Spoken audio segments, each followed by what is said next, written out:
Hi everyone, welcome to another episode of The Backyard, and I am here today with two wonderful gentlemen, and I can't wait to sit and talk to you guys in depth. So I have Robert here from First Life Home Care Agency, and we have Horace who has a 2020 vision. We're not talking 20 vision as in the big picture, vision of the big picture. Did I make sense? Yes. All right, there you go. You got it. So I can't wait to really dig in because I think that you guys both bring so much on the table. I've been speaking a lot with women. You guys are the first male on my show. Okay. Honored. Wonderful. Yeah. So, Go us. and I think that, yes, we could hear about women, but you know what? It's also good for women and other gentlemen to hear about what other great guys are doing out there. So, Robert, let's start with you. Tell me a little bit more about your background and what led you to this general business. How far back do you want me to go? Well, let's go back to. Well, I was born on. All right. All right, so I had a life-changing event that happened to me. Okay. A few years ago, I went with my friend to visit his mom in a nursing home, and I had no idea what it's like to be elderly in this country. And because of that experience and how it shook me up, I started volunteering, and I teach bonsai. I'm not really good at it, but in the land of the blind, Well, the one I've seen I'm a in. few, and you're pretty good. Let's go. So anyway, I started volunteering in a nursing home, teaching the residents, high cognitive Alzheimer's people, bonsai. One thing led to another, and suddenly I have a business helping seniors. But your background is in what? Art. I have a master's degree in sculpture and a Fulbright fellowship that I spent 3 years in Korea teaching art and English at a university in Seoul. And you met your wonderful wife there. Yeah, my wonderful wife. Awesome. And you Yeah. both have this business, and you're the marketing person behind, and she's the behind the scenes She's person, actually right? the business. She's the one that really takes care of Yeah, them. that's true. What about you, Horace? So my background is education, Okay. and I often tell this story when I do my speaking engagements about how I got started. I tell them that I've been teaching since I was 8 years old, Got it. right? So the story goes, I was in 3rd grade, and I had a teacher named Mrs. Epstein, my favorite teacher of all time. I don't know what I did in that class. I can't tell you what we did. I know I got all the gold stars, all the silver Okay. stars. For what, I don't remember. But what I remember was just her kindness, her caringness, her willingness to just accept me and love me, and I just felt good about her, which inspired me to go home and just start teaching. Yes.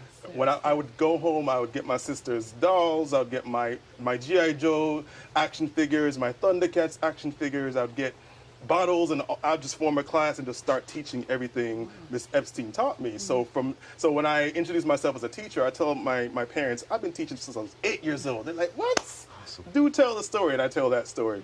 But that was the spark that sort of grew in me, that made me want to be a teacher, made me want to just educate and just help to build lives. So since then, I've been in different arenas doing different types of teaching. Currently, right now, I am a math teacher by trade, Okay. but I also do other workshops and various things to help build up anyone that wants to just become a better person, live their best lives. Because I recognize, even in education, like, we don't teach our kids to do that.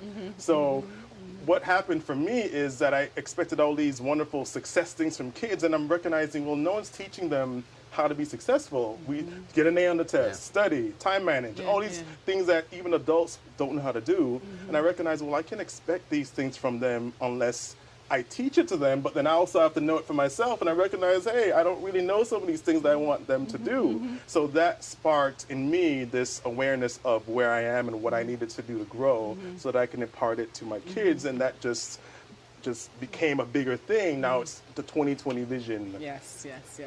So let me ask you, Robert, what was a defining moment for you? I mean, I know you embarked in this journey, but was there a defining moment that Yes. made you realize, wow, I am in the right path? Well, there was a defining moment around the time where I went to the nursing home and was like, oh my goodness, look at this. We had a thriving business, and the rug got pulled out from under us years ago. And instead of panicking about it, like, oh my God, like the world's coming to an end, I said, wow, this is the moment of my life. This is the moment where I can reinvent myself. I can define who I want to be for the rest of my life. And so I started reading a book a week, like, self-help books, motivational books, just trying to learn as much as I could. And it dovetailed with the experience I had with the seniors. And so I wanted to live a life where I was fulfilled, where I changed the world, where I affected people's lives. And I'm glad that happened to me, because there's that scary moment in your life where you change careers and it's like you're jumping off a cliff, right? And you're scared to take that first step, but it's so exhilarating once you do. What's this? It's funny that you're saying that, because it makes me think of, so more so for those who are listening, I think that when you hear different people talk about their process, you realize we all experience similar things, regardless of who we are, right? And regardless of what stage in life we are in. And you have a younger person, like a high school student, I'm sure they're going through the process of trying to figure things out as well. So it doesn't matter who you are. That's what I'm getting from, we all go through a process where, we experience certain things, where we learn from it, let it be a setback or something that actually affects us to the core and we learn from and takes us to the next stage. And that's really what I'm hearing from what you're sharing. And I think that I'm like, well, I've had moments like this too. I think we all have, you can't affect what happens to you, but you can affect how you react to it. Exactly. So can you identify, Horace, a moment where you've experienced some type of setback during your process? A moment that I've experienced. Coming up with the 2020 vision?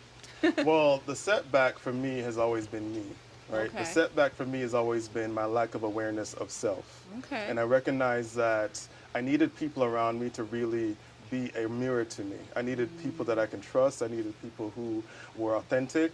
And I recognized, and I have a very strong personality. So with a lot of times with people with strong personalities, you'll have people around you that say, yes, you're doing great. Yeah, you're Jamaican. Yeah. I'm Jamaican, by the way. Yes, so I am Jamaican. So I've had so many friends that were so near and dear to me that would sit me down and say, Horace, you're like, what you think you're doing, you're not doing. What you think the life you're living is not necessarily translating that way to others. So you need to kind of make a change. So the defining moment for me was having authentic friends to kind of show me who I am. And for me to now work on the things I was not aware of. Yeah. The things that I don't know that I don't know. And a lot of times we are stunted in our growth because we don't have those types of people around us, or we're not doing our self-help reading or engaging in various activities to kind of show us who we are so that we can address what we need to address. But sometimes we're resistant. Yes. Right? We're very resistant to what it is that we can do. We become our own obstacle, right? Yes, exactly. Yeah. I know I've been one of those people, and it's hard. I mean, once identified, though, it's liberating. Yes. Right? Yes. Once identified, it's liberating, but it's not, most people are not there yet. It takes a longer process depending on the individual that's going through that process. But once identified, it's liberating because then you really live your truth. Exactly. Right? So 2020 vision is about the clarity of your life, Yes. but not only from your perspective, but from another person's perspective who can show you things that you've never seen before. And the openness to have to receive from that openness. person, because that person could tell you, and if you're not ready to receive, it's like, what are you telling me? And it sounds to Exactly. me that you were open to receive what your friends were saying to you. Yes, I Because became you could, open because eventually. you could have been close to the Yeah. to the advice. And then what also helped me was the fact that I wanted to be a mentor to kids. Yes. I recognize that I have 90 minutes Yeah. of time to kids. Yeah. They're going to forget the math. Do you remember how to... No. If I asked you a math question now, you wouldn't remember. No one in this room would remember how to do the math No. question. But you probably can remember a teacher that really touched your heart. Was it Maya Angelou that says you may not remember how the person makes you, what was said to you, Yeah, but you remember how they make you feel. which is what it Exactly, sounds and like. that's what I recognize what life is really about. It's about our interaction with humanity is about leaving an impression so that they can feel something, right? That's how you know you've left a legacy. Can they feel that? Yes, you can leave money, you can leave all these other things, but what are they going to think about when they think of you? Exactly. What are they going to feel when they think of you? And that's how you know you left a true legacy and a true impression on someone's life. Yeah. Can you tell me a moment in your life that you felt that you well, not so much in your life, but throughout your process, this process of creating 2020 vision, where you've reached a place of triumphs, like, so far in your life? Well, for me, to be authentic, I do suffer from anxiety. I've always had struggles with anxiety, and I recognized that I needed to address that because that was a big hindrance for me, especially with all the lofty goals I had. So I had to start a practice. I do meditation every day. I do various things, mindfulness practices to help me. And when I recognized that things that used to make me anxious were just not, like, this is nothing now. Like, I'm realizing I normally would have reacted this way, but now it's just nothing. Hey, I guess I am growing. When I go into new situations and I'm not responding the way I used to respond to those same situations, it's like a revelation to me that, hey, I'm doing something right. So that is a triumph. And my favorite quote is, success is small increments of things done daily, right? So your success, you may have these lofty goals, but we will never reach them unless we have daily success goals. And for me, the small triumphs are the most important ones. Well, I appreciate you being authentic because this is what this show is all about. And I think we all are, and we're all being that right now. But what makes it even more important right now for me to hear this is that, so that the audience listening, right? The young guy, the young boy, the young girl, the woman, the man listening, you realize that we all may have certain things that we carry with us, but we can overcome. But more so, you can still achieve greatness in that process, right? So not allowing your anxiety from stopping you, that's amazing. A lot of us think that we need to, and we don't have to. And or you create the environment for yourself to get the help or get get certain things in place for yourself so that you can continue to push forward. And I think that one thing I would love that the others listen or hear is that they too can. They too can. Yes. Robert, so thank you for this openness. This really means a lot. Of course. Robert, so I'm amazed by you. I mean, I know you. We do a lot of stuff together, and you come. I mean, no matter what time it is during the day, you go on the weekend. You're with your patients, and then you come in the meeting. You're like, I'm a little bit awed because I stayed all night visiting a patient, and just because. Besides the fact it's your job, because that's what you do, but it's your passion behind what you do. So it's no longer a job. You are so dedicated to your clients. You will stop what you're doing just to go be there for your client, and then and just be, and that's really, for me, inspiring, because not many of us, when we shut our hours, we're done work, but your job never ends. First, the type of job you have never ends, but the fact that you even put yourself even more in it, that's amazing to me as well. Talk to me more about that in terms of... It's fulfilling. Look, every time, I take a lot of sadness home with me. I mean, Young Lim, my wife, does too. All of our caregivers do.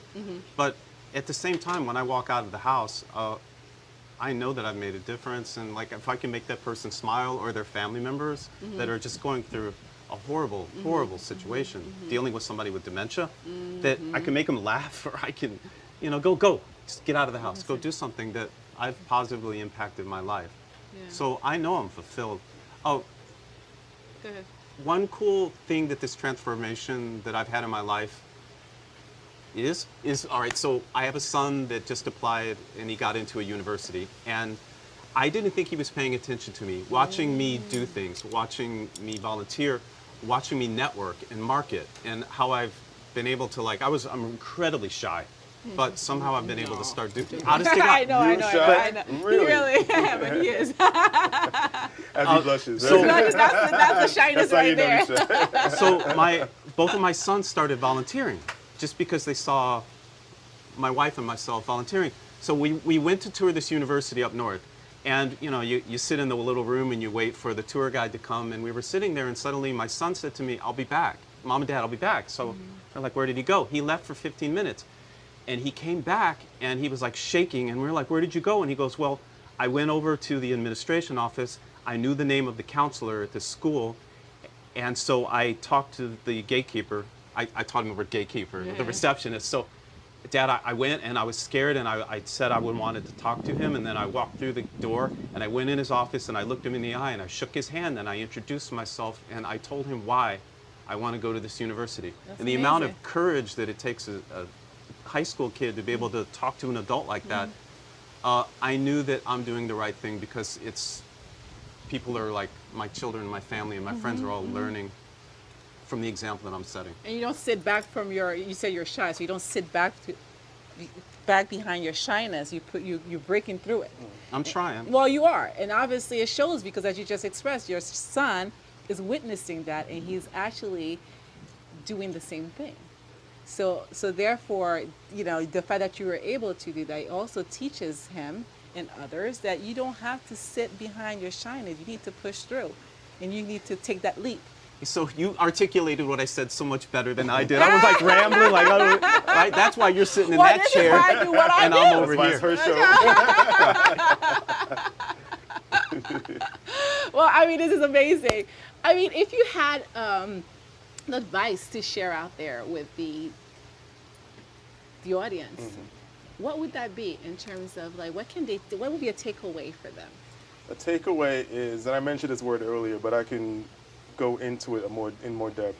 Find your ikigai. You know, the Japanese concepts of doing what you love, doing what you're passionate about, doing what you can get paid for, doing what the world needs, having all that overlap. The region where that all overlaps is called your ikigai.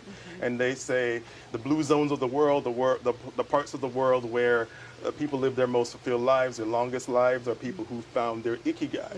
So I would say to the audience, find your ikigai. Like, think about having all those things intersect, having all the things that you want to do in life intersect with the things that the world needs, intersecting with the things that you can find passion in, intersecting with things that you can find a monetary gain from, right? So when all those things intersect, you found your ikigai and you found your reason for being, your raison d'etre, right? So that would be the advice. Seek that out and look within yourself to find what those things are, and then set your goals based on what those things are. Beautiful. What will be your message of hope? Oh my goodness, how do I follow that up? You got this, Robert. You broke through your shyness already. All right, Let's take the next step. All right, so my advice is this. You can pretty much do anything you want to. You just have to be driven enough to do it. You can overcome being not tall enough, not beautiful enough. I mean, look at my face. Right? I overcame. It's a major obstacle to overcome. I'm kind of overcoming it, right? There you go. Just by trying harder than everyone else. And if you have that passion, you find your why. Like, why are you alive? Why are you doing these things? Why are you not doing things? And you discover your why and you live by it, you can be wildly successful and you can change the world. Yes. Awesome. Well, guys, it's been an honor. Me too. And a privilege to sit with you. I'm so blessed to be in their presence, and just like them, I'm actually stepping out of my fears to be able to create this platform, to have this opportunity to speak to so many different people. And it's not easy. It's a work in progress, you know. But I keep on pushing through, and I'm not giving up. So if we can't do it, you guys certainly can. So I encourage all of you to really identify your why, as Robert mentioned, and you find your ikigai, as Horace mentioned. And I think that it's important because I think I have that iki person or a group of them. And I have identified my why, and I am pushing through and trying to create the vision I have for my life the best way I know how. So, and I think as you guys are doing as well. So great job in all that you do. First Light Home Care is an amazing home care agency. It's very personable. It's a mom and pop type of like business, but it's the best mom and pop business you could have. I've heard amazing stuff about it, and I see it firsthand because I see how you pursue with your career. Horace, I think that the 2020 vision, it's about to blow up. Yes. So 2020 vision for mylife.com. All right, 2020 vision for mylife.com. If you don't know about it, research it, but it's about to blow up, as I mentioned. So it's really an honor and a privilege to be in your presence, and thank you for the opportunity to be in your space. Thank you so much. All right, Thank you. Thank you. Appreciate it. Thank you.